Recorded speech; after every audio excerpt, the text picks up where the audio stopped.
ہم سے کہتے فکر نہ کرو, دوسروں کو بتاتے دیکھو اس کا یہ مسئلہ ہے, یہ فلاں کام کے لیے آیا تھا, اتنی بڑی بڑی باتیں کرتا ہے, اس کا یہ مسئلہ ہے. ہمارے مسئلے کو انجوائے کرتی ہے دنیا, کون ساتھ دیتا ہے آج؟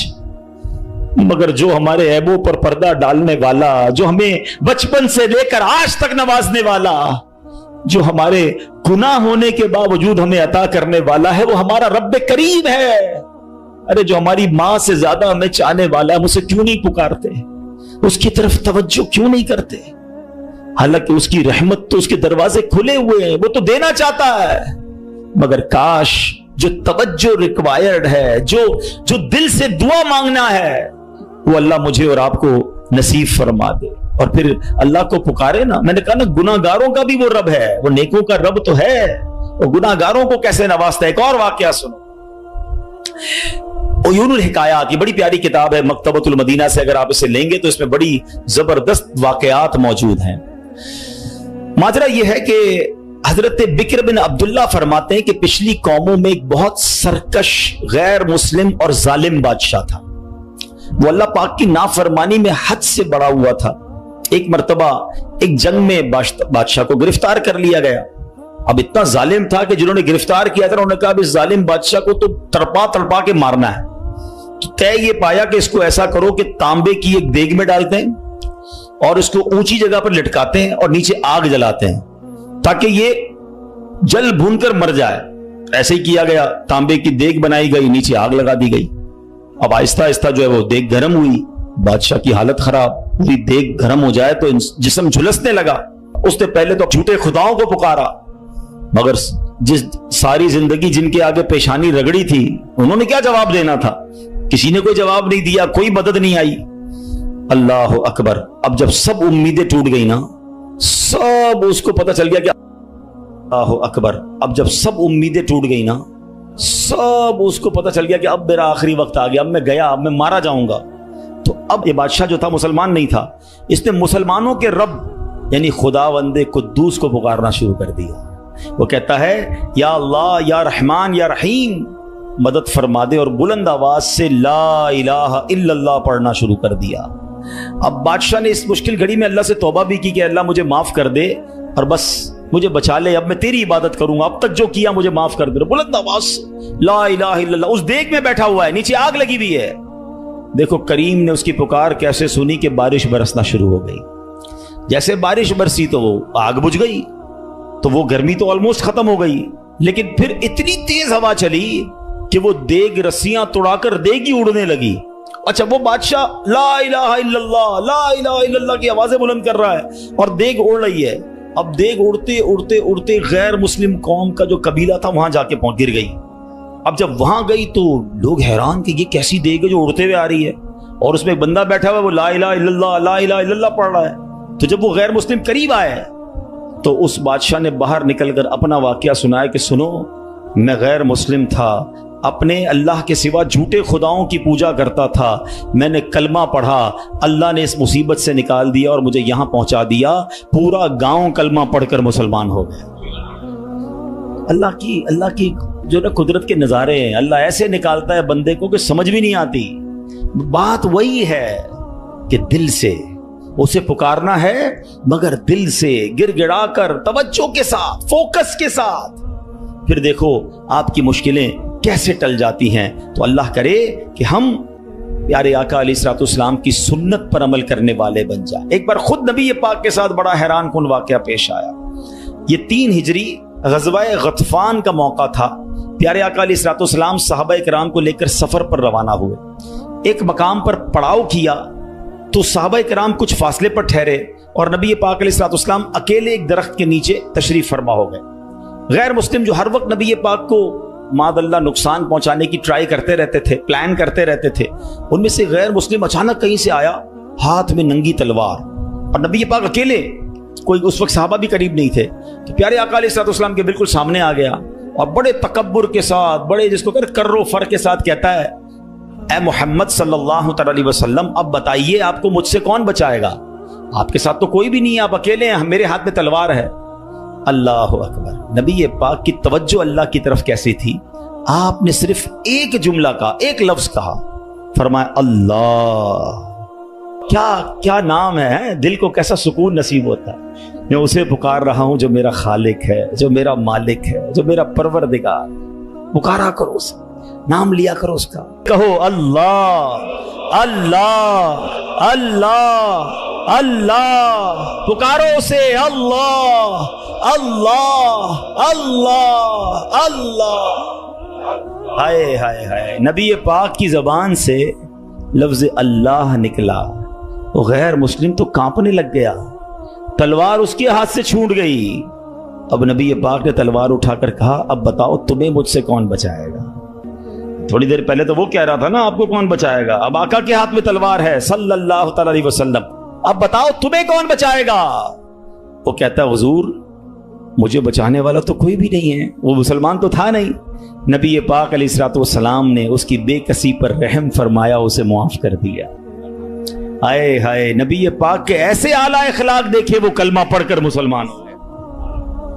دشمن آ جائے تو چادر بھی بچھا دیتے ہیں، ہم معاف کریں گے۔ جان لینے آیا تھا آقا نے اسے معاف کیا۔ ہمارے مزاج کے خلاف بات کر دے ساری زندگی دشمنی لے لیتے، مجھے گالی دی، مجھے برا بھلا کہا، مجھے نقصان پہنچایا، کب تک بدلے لیتے رہو گے یار؟ ہیں نبی پاک کے امتی ہو تو معاف کرنا بھی تو سیکھو۔